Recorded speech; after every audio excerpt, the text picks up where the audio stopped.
사랑하는 성도님들 안녕하십니까? 저는 부산 순복음 금종교회 김영근 목사입니다. 국민복음, 세상을 깨우는 말씀을 통해서 예수 십자가로 무장된 하나님의 백성들이 온 열방에 이르러 크리스찬으로서 복음 증거하는 날이 오게 될 줄 믿습니다. 오늘도 귀한 패널분들을 모셨습니다. 우리 한번 인사 나누겠습니다. 반갑습니다. 안녕하세요. 잘 오셨습니다. 오늘도 우리끼리 한번 박수로 한번 응원해 보시죠. 네. 자, 오늘은 우리 십자가 예수님이 우리를 화목하게 하셨고 막힌 담을 허무사 하나님과 가깝게 해주셨다라는 내용을 좀 공부해 볼 텐데요. 그리스도 예수 안에 주어진 구원이라는 주제로 한번 말씀을 나누도록 해보겠습니다. 혹시 주변 분들하고 싸웠다가 화해를 했거나 마음에 막힌 담이 있다가 무너졌던 경험이 있으신지요? 우리 레이자매님 혹시 그런 경험 있으세요? 베스트 프렌이라고 하죠. 베스트 프렌이랑 좀 어떤 일로 인해서 멀어졌다가 다시 서로 연락을 해서 지금은 다시 화해를 한 그런 경험이 있기는 있어요. 네. 너무 감사하네요. 네. 그때 화해했을 때 마음이 어떻던가요?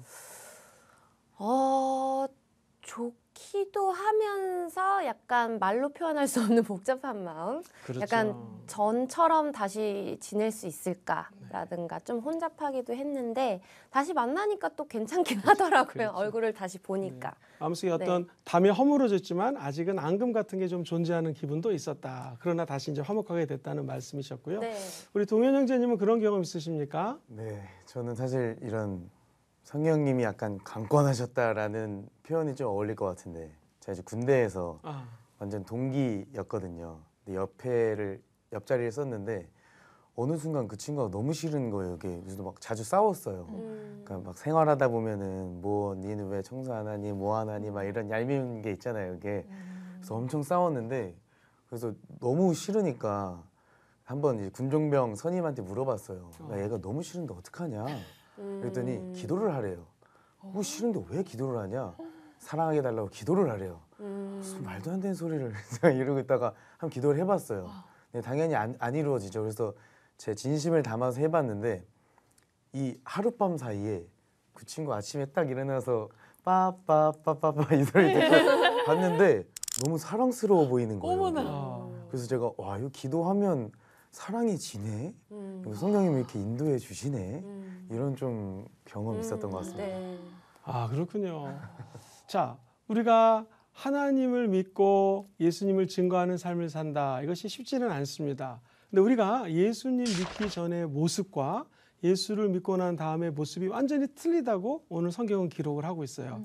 사실은 사도 바울이 쓴 글 가운데 가장 면류관이라고 표현한 것이 에베소인데요. 그중에서 오늘 공부할 2장의 말씀은요. 가장 핵심 진리를 담고 있다라고 표현을 합니다. 그것을 한번 같이 읽어볼까요? 같이 1절 말씀을 합독 한번 해볼게요. 성경을 보시면서 1절 시작. 그는 허물과 죄로 죽었던 너희를 살리셨도다. 허물과 죄는 사실 똑같은 말입니다. 네. 그런데 하나님이 허물과 죄로 죽었던 너희를 살리셨다. 예수 믿기 전에 우리 모습은 죽어 있었다라는 거예요. 뭘로? 허물과 죄로. 이것은 우리 인간이 자범죄라고 일컫는 내가 지은 죄가 있을 수 있고 혹은 원죄라고 불리우는 아담으로부터 계속 우리에게 전해 내려오는 죄가 있습니다. 원죄와 자범죄 때문에 죽었다라는 거예요. 내가 어떤 사람하고 막혀 있다. 그것은 우리 둘 사이에 담이 있는데 하나님과의 담은 바로 이 허물과 죄 때문에 우리가 죽었다고 얘기를 합니다. 가끔 주님을 증거하다 보면은요, 나는 잘못한 게 없는데, 죄를 진 게 없는데, 아니요, 그 사람은 몰라서 그렇지 원죄가 있습니다. 하나님은 언제나 대표성의 원리를 가지고 일하시거든요. 우리 축구를 볼 때 한국과 미국이 축구를 했는데 우리나라가 3대 0으로 이겼다. 그러면 우리 너무나 기뻐합니다. 우리나라가 이긴 거죠. 근데 가만히 보면 웃깁니다. 우리나라가 아니라 축구 선수 11명이 싸워서 이긴 건데 그 국가대표라고 하는 대표성 때문에 우리나라가 이겼다라고 얘기를 하죠.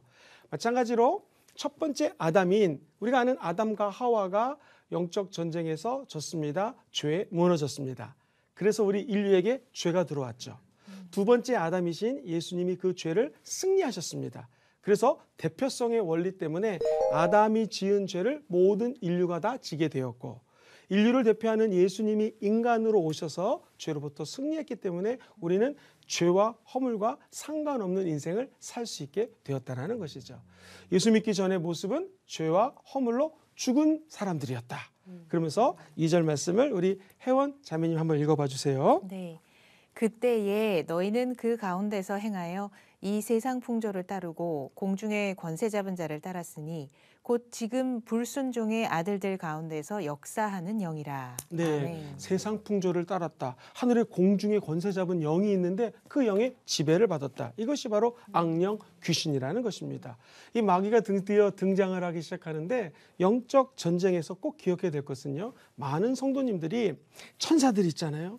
그럼 천사들이 제일 높으신 분이 성령님이고 귀신이 있잖아요. 정세와 권세와 이 어둠의 세상 주관자들과 하늘에 있는 악한 영들과의 싸움이라고 에베소서 6장 12절 이하는 얘기하거든요.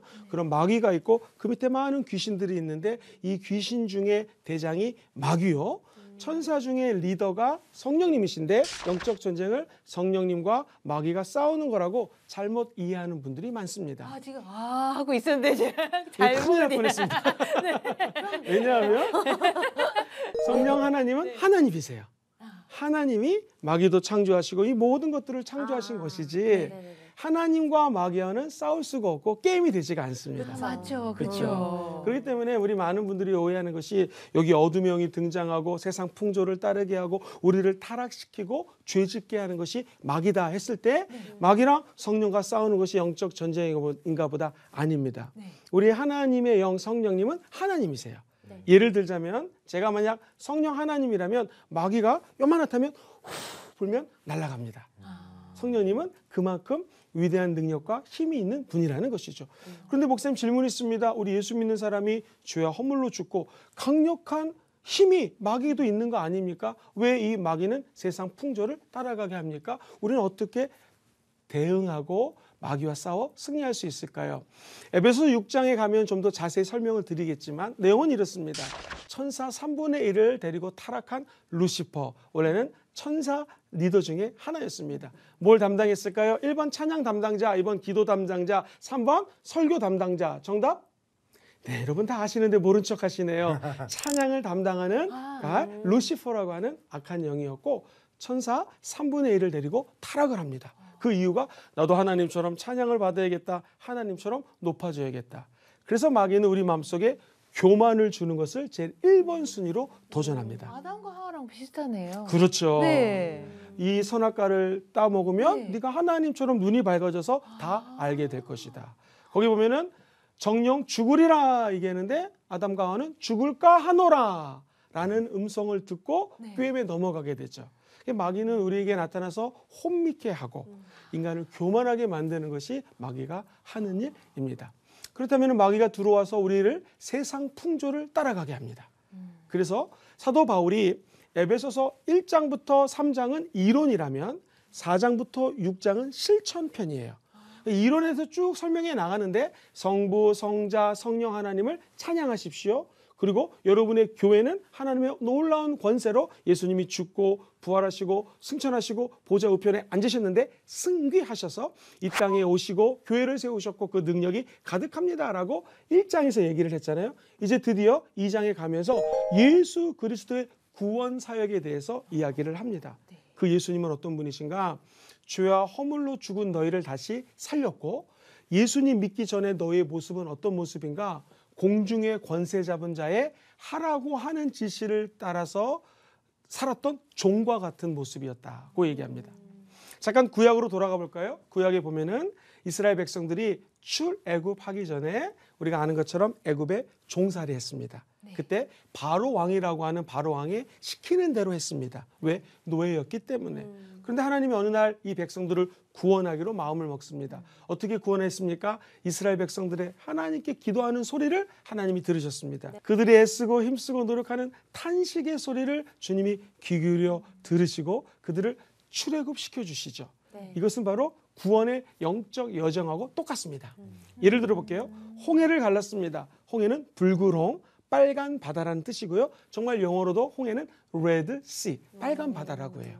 근데 하나님이 마귀에게 또는 바알을 숨기는 악한 영들에게 종살이했던 우리 인간을 홍해를 건너서 출애굽시키셨다. 그 말은 저와 여러분들에게 영적인 자유를 줬다라는 것이죠.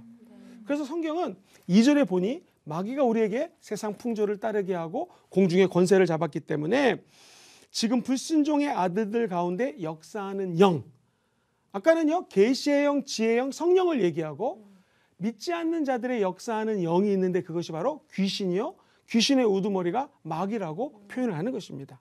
여기서 조심해야 될 것은 마귀와 성령이 동급이 아니라 마귀는 피조물이요, 하나님 앞에는 꼼짝 못하는 존재인데 잠시 권세를 잡고 인간들을 혼미케 한다라는 거예요.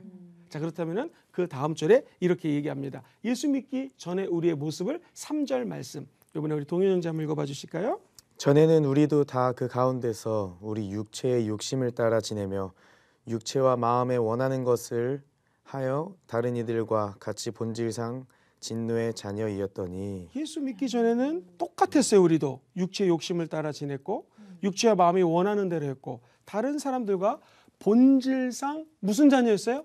진노의 자녀였다. 사탄의 자녀. 예수 믿기 전에 우리 모습은 똑같이 지옥 갈 수밖에 없는 모습이었다라는 것입니다. 자, 여기서 우리가 알 수 있는 것은 마귀는 저와 여러분들 갖다가 죽이고 도둑질하고 멸망시키는 것이 마귀의 일입니다.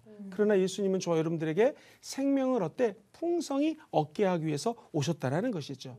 오늘날 성령이 우리 안에 들어오셨다. 예수를 믿고 구원받은 우리들은 성령과 동행한다고 표현하죠. 이 말은 성령님이 본질상 하나님 앞에 진노의 자녀였는데 이제 진짜 하나님의 참 자녀가 되어서 성령의 열매를 맺을 수 있도록 성령 하나님이 도와주신다라는 거예요.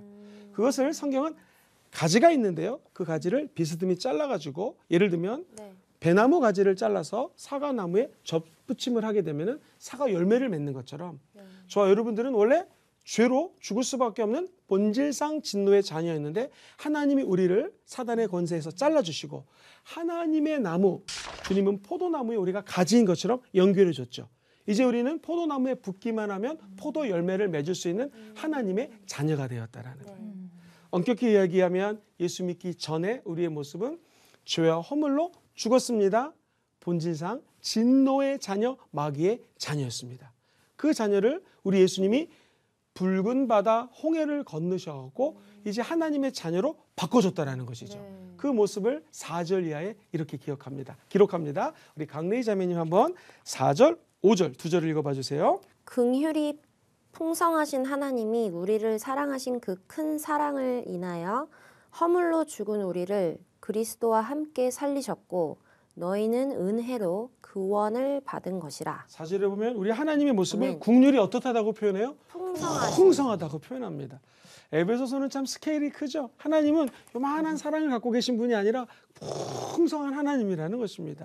그러면서 4절에 보시면 우리를 사랑하셨는데 그 사랑이 어때요? 큰 사랑이라는 것입니다. 한번 따라해볼까요?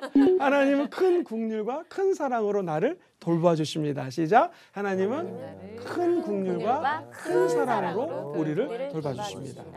우리가 아이를 낳게 되면은 아이가 응가를 하고 쉬를 해도 엄마는 큰 사랑으로, 큰 자비함으로 돌봐줍니다. 문제는 애가 커서 그 사실을 기억할까요? 못한다는 것이죠.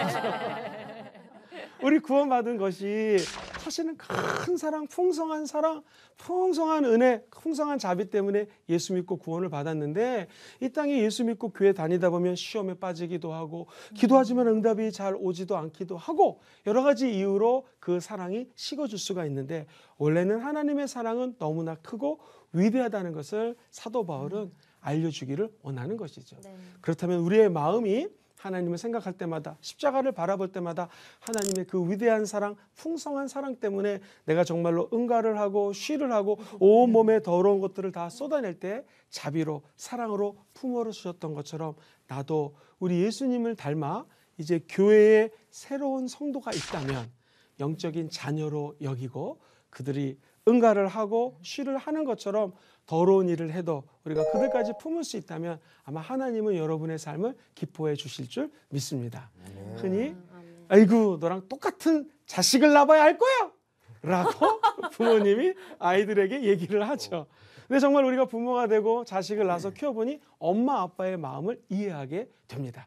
그것처럼 구원받은 우리들이 마땅히 해야 될 것은 죄와 허물로 죽었던 우리를 하나님의 풍성한 사랑, 크신 사랑으로 구원해 주신 그 사랑의 감격 안에 사는 것이요. 나아가 그 감격을 다른 사람들에게도 전하는 삶을 사는 것을 주님은 기뻐한다라는 것이죠. 그러면서 구원받은 우리의 모습을 다음 절에는 이렇게 기록을 해요. 우리 혜원 자매님 한번 읽어봐 주실까요?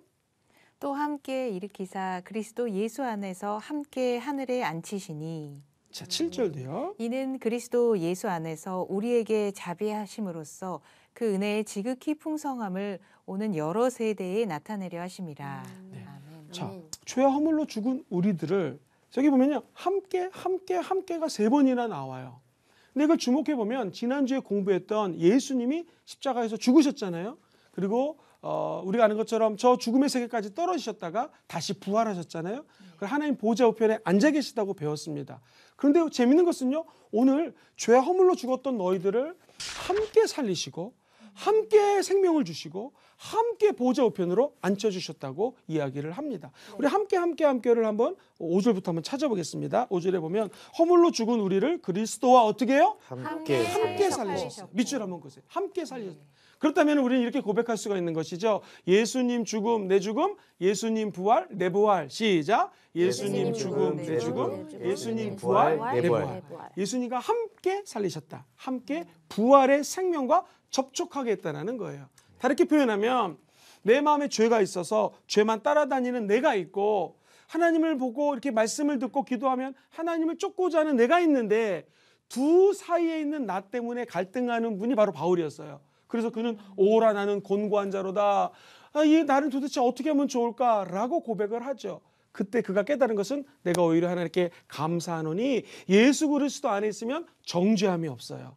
너희 죄 졌지 마귀가 시키는 거 했지 이런 죄가 예수 그리스도 영 안에 들어가면 정죄함이 없어요. 그리고 죄와 허물로 죽은 우리들을 예수 그리스도의 생명의 성령의 법이 죄와 사망의 법으로부터 너를 자유케 했다고 얘기를 했잖아요.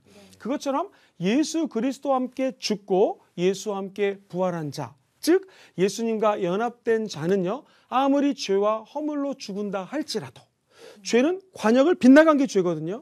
주님이 원하는 길이 아니라 마귀 때문에 관역을 좀 빗나갔다 할지라도 다시 제자리로 돌아올 수 있는 능력이 누구 안에 있어요? 예수님 안에 있다는 거예요. 다시 말하면 죄와 허물로 죽은 너희들을 죽었을 뿐만 아니라 다시 살리신 분 예수 그리스도와 함께 연합이 되면 우리는 아까 얘기했던 그 무서운 죄와 허물을 극복할 수 있다는 거예요. 예수 믿는 사람들은 예수 그리스도가 생명이 되고 예수의 죽음, 내 죽음이 되고 예수 부활이 내 부활이 되면 그 생명력 때문에 마귀가 한 길로 왔다 7길로 떠나가게 된다는 것입니다. 그래서 고린도후서 5장 17절은 누구든지 그리스도 예수 안에 있으면 새로운 피조물이라고 얘기를 하죠. 완전히 새롭게 된다는 거예요. 이전 것은 지나갔으니 보라 새 것이 되었다. 그 비밀이 예수님이 죽었을 때에 나도 죽었고 예수님이 부활할 때 함께 살리셨어요.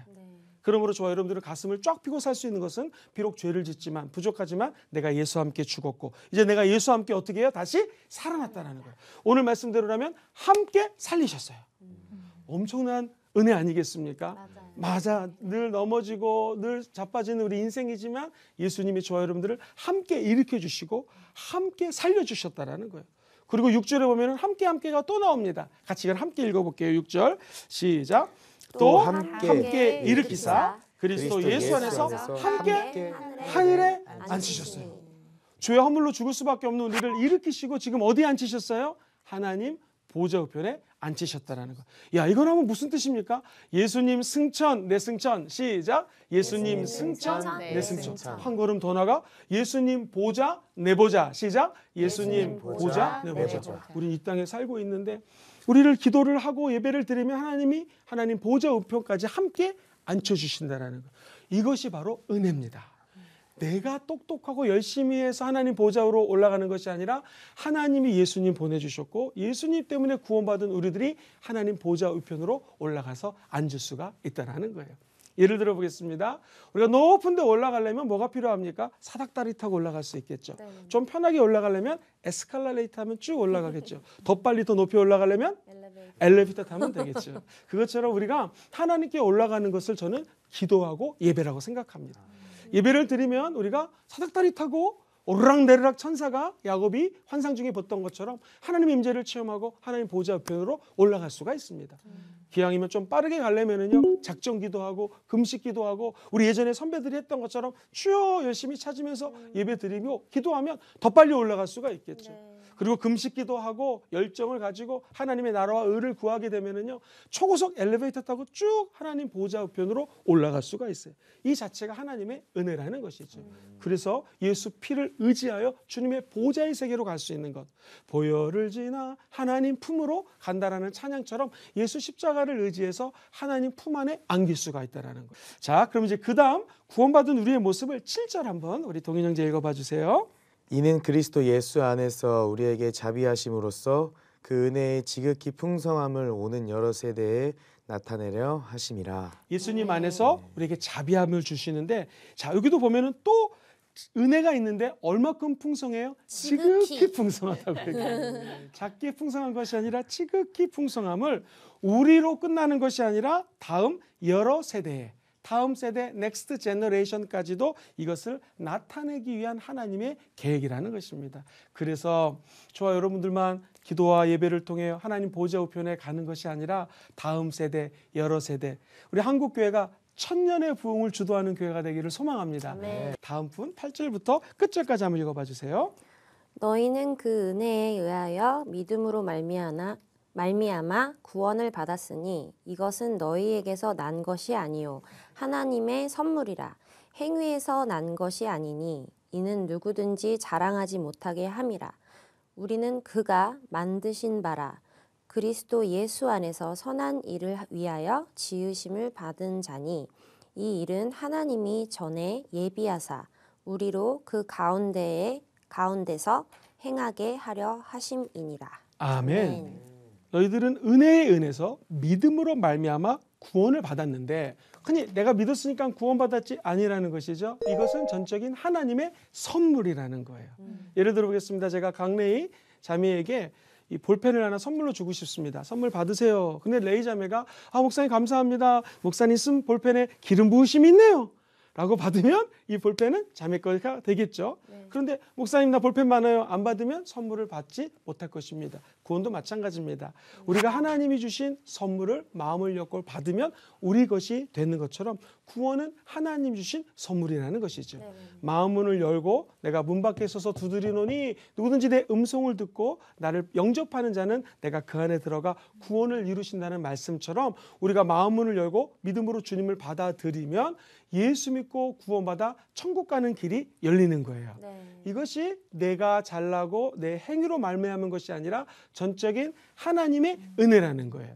그 은혜는 풍성하고요. 그 은혜는 거룩하고요. 그 은혜는 너무너무나 하나님의 자비로움이 담겨져 있다라는 것이죠. 그렇다면 이 선물 받은 우리들, 구원이라고 하는 너무나 큰 은총 받은 우리들은 어떻게 살아야 될까요? 오늘 구원받은 자들을 향하여 10절에 이렇게 말씀하죠. 이거 같이 한번 더 읽어볼게요. 10절 시작.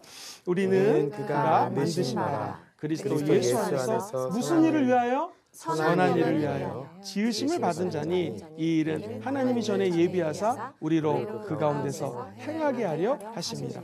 그렇습니다. 구원받은 우리들은 하나님의 구원이 너무나 감사해서 선한 일을 행할 수 있다는 거예요.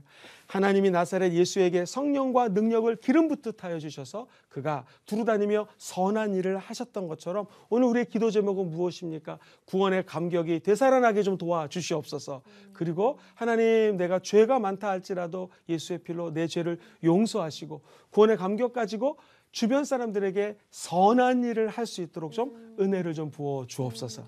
이게 구원받은 자들이 마땅히 해야 될 일이라는 것이죠. 그렇게 따지자면 선교적 삶은 무엇이겠습니까? 굳이 우리가 선교지에 나가지 않는다 할지라도 눈을 뜨고 세상으로 나아가면 만나는 자들에게 구원받은 우리들이 하나님의 사랑을 선물로 받았으니 아낌없이 그 선물을 나눠주는 것이죠. 아낌없이 사랑을 증거해 주는 것, 이것이 구원받은 우리 예수 믿는 사람들이 마땅히 살아야 될 태도라는 것입니다. 죄와 허물로 죽은 우리들, 예수 믿기 전에는 죽음의 존재였고 지옥 갈 존재였지만 하나님의 크신 사랑으로 살려주셨습니다. 함께 보좌 우편에 앉혀주셨습니다. 그리고 기도하는 자들마다 새 생명을 주시고 기쁨과 선물 주셔서 예수님을 증거할 수 있는 선한 삶을 살게 해주셨습니다. 그런 삶을 천국 가는 날까지 사시게 되기를 주님의 이름으로 축복합니다. 오늘은 그리스도 예수 안에서 주어진 구원이라고 하는 선물에 대해서 말씀 나눴습니다. 다음 시간에 십자가의 화목과 교회라는 주제로 말씀을 살펴보도록 하겠습니다. 함께 수고해 주시면 감사합니다. 우리 서로 격려의 박수 부탁드립니다. 감사합니다.